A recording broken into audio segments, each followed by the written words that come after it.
مساء الخير، يا رب تكونوا جميعا بخير يا رب. النهاردة هتكلم على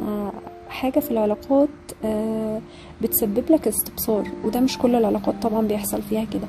هو نوع من انواع العلاقات بيحصل فيها ألم شديد جدا جدا جدا،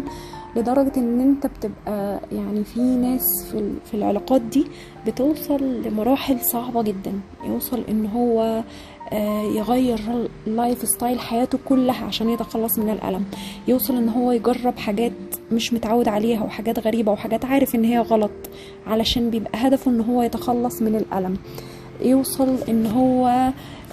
يقطع علاقاته مع ناس ويعمل علاقات مع ناس تانية من كتر الألم اللي هو فيه ومش عارف يتخلص منه ازاي. وطبعا الناس اللي في العلاقات اللي زي كده بيبقوا فاكرين ان هم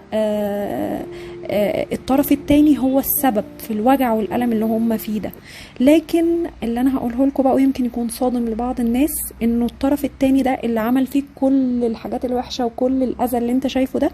مش هو السبب في كل الكلام ده. وفي حقيقة الأمر ان انت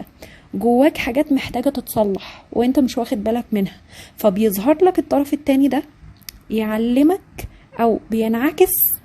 في الشخص ده، الحاجات اللي جواك بتنعكس في سلوك الشخص التاني ده معاك عشان انت تقدر تفهم ان مش هو السبب، بالعكس دي حاجات جواك انت لازم تتصلح، وما كانتش هتتصلح غير لما هيظهر لك الطرف ده يعمل فيك العمايل دي علشان توصل للاستبصار اللي انا بتكلم عنه، اللي هو في حاجات كتير في تفكيرك بتتغير، حاجات كتير في وعيك انت بتوصل لها عمرها ما كانت هتحصل لو انت ما كنتش تعرضت للعلاقة دي وتعرضت للألم الفظيع ده بالصورة اللي حصلت دي. فده الألم اللي بيوصلك لان انت يرتفع مستوى الوعي عندك، وملهوش علاقة خالص بان الشخص ده عمل فيك والشخص ده هو اللي وحش والشخص ده هو السبب. كل الكلام ده انت بتبقى من كتر الألم عايز تخلص منه فمش عارف. طبعا انت الألم ده بيروح بعد ما بتوصل للرسالة او الوعي اللي انت مستوى وعيك المفروض يتنقله،